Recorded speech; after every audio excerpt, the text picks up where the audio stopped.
વાંચીની દેવી. લેખક ધૂમકેતુ. પ્રકરણ 19. નટ્ટા દેવીને શીખવાડેલી વેરકલા.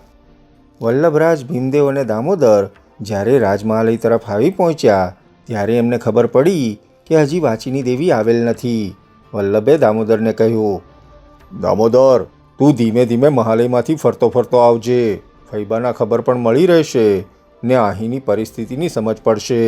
ફૈબા હજી આવ્યા લાગતા નથી ને ફૈબા વાત મૂકે તેમ નથી, એટલે મને તો એમના ચિહ્ન સારા લાગતા નથી. હું મહારાજ પાસે જઈ પહોંચ્યો. મહારાજની ખિન્ન મુખમુદ્રા જોઈને મને મનમાં કંઈનું કંઈ થઈ જાય છે. એમને પોતાના મહાન પરાજયનો અનુભવ છે. એકાદ રણક્ષેત્રમાં મળે એવા પરાજયનો નહીં. માનવીને પોતાના જીવનમાંથી જે પરાજય મળે છે એ મહાન પરાજય પાસે બીજા પરાજયો તો ક્ષુલ્લક ગણાય છે. મહારાજની શક્તિ, શુભાશયો અને એમની આ વૃત્તિ એ દ્વંદ્વ યુદ્ધે એમને ભોં ભેગા કરી દીધા છે. મહારાજ તો તરત જાત્રાનું કદાચ સ્વીકારે પણ ખરા, પણ ફૈબાને હું ઓળખું છું. એવો પોતાની વાત એકદમ નહીં મૂકે. પણ દામોદર, એક વસ્તુ છે, જે થયું છે એ જાણે કંઈ થયું જ નથી. ભીમદેવ, એક વાત યાદ રાખવાની છે, કોઈને આપણે ક્યાં હતા તે કહેવાનું નથી. ફૈબા પાછા મળે તો જાણે જાણતો જ નથી, સમજો કે? હા મોટા બાપુ, પણ દામોદરે ઉયાભટ્ટની જે વાત આપણને કરી છે, મોટા બાપુ, એ મને બહુ જ સતાવી રહી છે. મને રાજ હત્યાના ભણકારા વાગે છે. અરે કેલાભાઈ, કંઈ થવાનું નથી. એ તો મોટા બાપુ એમ લાગે. મને તો આ મહાલયના પાયામાંથી જાણે હવે રાજ હત્યાના અવાજો આવતા સંભળાય છે. આપણે દાદા બાપુને જાત્રાએ જવાનું જ કહો, અને મારે તો સાથે જવું જ છે. ભીમદેવના મન ઉપર દામોદરની વાત સજ્જડ અસર કરી ગઈ હતી. સોલંકી રાજપુરુષોએ ચાવડાની કરેલી ઐતિહાસિક હત્યાના પ્રસંગો એની નજર સમક્ષ દેખાવા લાગ્યા. એની કલ્પનાની નજર સામે આખી સમરભૂમિ ખડી થવા લાગી. મોટા બાપુ, હું તો જાત્રામાં પણ મહારાજનો દ્વારપાળ જ રહેવાનો છું.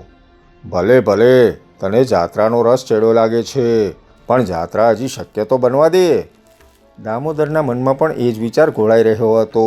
મહારાજ ચામુંડરાજને યાત્રા મહોત્સવનો ખ્યાલ તો યુવરાજ વલ્લભદેવ આપે, પણ એ મહારાજને ન ગમે તો, રાણાજી ના પાડે તો, વાંચીની દેવી એ વાત ન સ્વીકારે તો એક તો પોતે ખુલ્લો પડી જાય, બીજું કામ વેડફાઈ જાય, ત્રીજું કુમારોને હાથ લેવાનો પ્રયત્ન નિષ્ફળ જાય.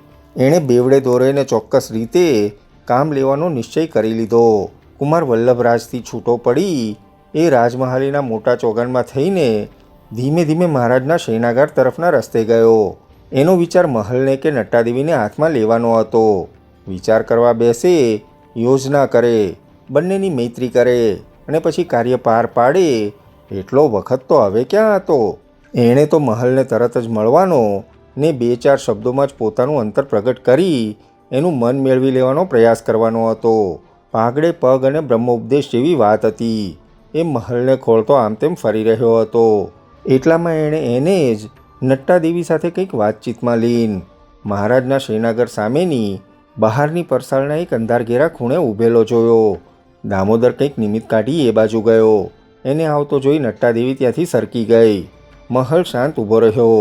એને તદ્દન શાંત ઊભેલો જોઈને દામોદર મોટેથી હસી પડ્યો. એને હસતો જોઈને મહલને આશ્ચર્ય થયું. તેણે એની સામે ઝડપથી કંઈક કરડી નજરે જોયું.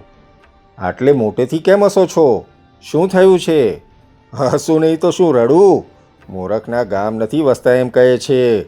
એનો અર્થ એમ કે એના ઘર તો વસે છે. કેમ એમ બોલ્યા? એવું શું છે? વાત નથી કે ચોર ચોરી કરવા ગયા ને ગભરાટમાં રત્નને બદલે પાંચિકા ઉપાડી લાવ્યા. એ પાંચિકા જોનારા તો પછી બેવડ જ વળી જાય ના. અરે ભલા માણસ, પાંચિકા લેવાતા એમાં આખી રાત મહેનત શું કરવા કરી? એના જેવી વાત છે. તમારી વાતનું માથું કે મોં કંઈ પકડાતું નથી. દામોદરે 2 આંગળી ઊંચી કરી અને બંને આંગળીને બીજા હાથની મુઠ્ઠીમાં સજ્જડ જકડી લીધી. સમજ્યા? મારી વાતને મોં પણ છે અને માથું પણ છે, ફક્ત એને પકડતા આવડે તો. આ મેં નિશાની કરી એનો અર્થ સમજ્યા?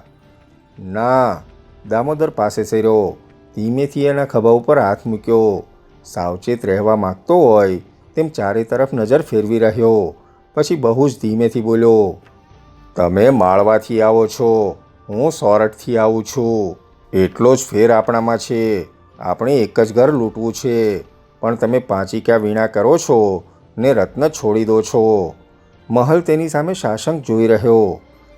તમે આ આ આ આ આ વાત કોને? મને? મહલજી, રાત થોડી છે ને ભવાઈ જાજી છે. ઊંટ ગાંગરેને પીઠે માલ ન બંધાય તો ગળે લટકાવાય, બાકી પીઠે જ રાખવો છે. એમાં ને એમાં માલ પણ મૂળગો જાય. ઉપરની પારકાની વાત સાંભળી મરી ફીટું એવો મૂર્ખો હું નથી. મહેતા, તમે બહેનને બનાવો છો એટલું જ બસ નથી. પહેલી વાત તો એ કે હું માળવાનો છું એ તમને કોણે કહ્યું? હું તો માળવાનો નથી. મહલજી, તમારે બે કાન છે, મારે એક જ છે. તમે બધું સાંભળો છો, હું તો સાંભળવાનું જ સાંભળું છું. તમારો કાર્યપ્રદેશ મારાથી અજાણ્યો નથી, પણ મારા વિશે તમને કંઈ ખબર છે? મારો કાર્યપ્રદેશ? શો છે મારો કાર્યપ્રદેશ? જાણવો છે? જાણો ત્યારે લ્યો. દામોદર એકદમ ધીમેથી બોલ્યો. આ પેલી ગઈ ના નટ્ટા દેવી. મહલને ગભરાઈને વાત ન સાંભળવામાં પોતાનો છુટકારો જોયો. જુઓ ભાઈ, હું તમને પૂરા ઓળખતો નથી. તમે કોણ છો? હું? જે તમે તે હું. જે માટે તમે તે માટે પણ હું. અને જે રીતે તમે તે રીતે હું. હું કોણ છું? તે તો મારા કરતાં તમે પોતે જ વધુ જાણો છો. હું તો આટલું જ જાણું કે દુનિયામાં જે છે તે ખરી રીતે નથી, જે નથી તે ખરી રીતે છે. તમારી તો અદ્ભુત વાત છે મહેતા.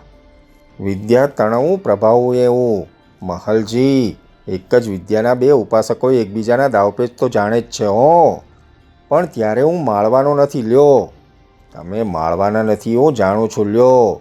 તમે છો લાટના. માળવાની છે પેલી. તે ધીમેથી બોલીને ચારે તરફ સાવધતા ભરી દ્રષ્ટિ ફેરવી બોલ્યો. હું ક્યાંનો છું એ તો તમને ખબર છે ના. હું સોરઠનો. સોરઠ એટલે પાટણના 500 વર્ષના વેરી. તમને ખબર તો હશે સોરઠ વિશે ના? દામોદરે અવાજ અત્યંત ધીમો કર્યો. પણ અમારી યોજના તમારાથી તદ્દન જુદી છે. આપણો કાર્યપ્રદેશ જુદો છે, હેતુ એક છે. સોરઠમાં એકાદ જાત્રા સોલંકી રાજ જાશે ત્યારે ખબર પડશે કે અમારી શી યોજના છે. પણ તમે કોણ છો? મહલે ગભરાટમાં દામોદરને જ ન ઓળખવાનો ઢોંગ કર્યો. શિવ શિવ શિવ, મને ન ઓળખ્યો? ઢોંગ કરો છો કે ખરેખર મને ઓળખતા નથી? હું દામોદર મહેતો. દામોદરે જાણે મહલને ફરી ઓળખ આપતો હોય તેમ કહ્યું. મહલે હજી અજાણ્યા રહેવાનું ઠીક ધાર્યું. દેવી પાસે તમે છો? તમે જ માલવ ચડાઈની વાત ચલાવી છે ના? તમને ખબર છે કે મેં વાત ચલાવી છે? તમને ખબર છે કે એ તમારા હિતમાં છે? એનું કારણ છે, અહીંથી કોઈ બહાર નીકળે તો જ અમને સોરઠીઓને ઘા મારતા ફાવે તેમ છે. અમારી પાસે માલવા જેવું ગજસેન નથી, પણ અહીંથી કોઈ નીકળતું નથી. રાણાજી આવ્યા છે, દેવી છે, કુમારો છે, પણ કોઈ બહાર નીકળવાનું નામ જ લેતું નથી ને. તમે એમને માલવા તરફ ખેંચો ને. મહલ હજી વહેમાતો લાગ્યો. દામોદર કળી ગયો. જુઓ મહલજી, આવી વાતોના પછી ઓરતા રહી જશે. સમય ચાલ્યો જાય છે. તક આ છે. અથવા તમે વહેમાવ છો. મહલજી, પણ ચાલો ત્યારે. તમને મૂંઝવવા નથી. હું તો સામાન્ય શત્રુ આપણા એટલે આપણા મિત્ર એ ન્યાયે વાત કરી રહ્યો હતો. મારે તમારો ઘડો લાડવો કરવો હોય તો હું તમારી વાત ક્યારનો જાણું છું. શું જાણો છો? મહલે દમમાં ને દમમાં પૂછ્યું. શું જાણો છો કહો ને. તુરિયાનું ડીટીયું કઈ બાજુએ એ જાણો છો? એ નથી જાણતો. દામોદરે એટલી જ કડકાઈ બતાવી. પણ આ જાણું છું. ઝેરથી સિંચેલા દેહની કાંતિ વિશે જાણું છું. હે? મહલ જરાક લેવાઈ ગયો. ગભરાતા નહીં મહલજી. પાટણ આખું આંધળું છે, કારણ કે પ્રેમ આંધળો છે. કામનો છેડો ન દેખાય ત્યાં સુધી બીક રાખવી, પણ છેડો દેખાય એટલે બીક રાખ્યા વિના ઘા કરવો.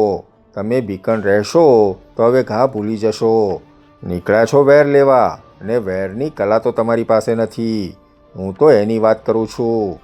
એટલે ભલા માણસ, હવે એટલે ને ફેટલે. વેર લેવું હોય તો આ પાટણ એને માટે યોગ્ય સ્થાન છે.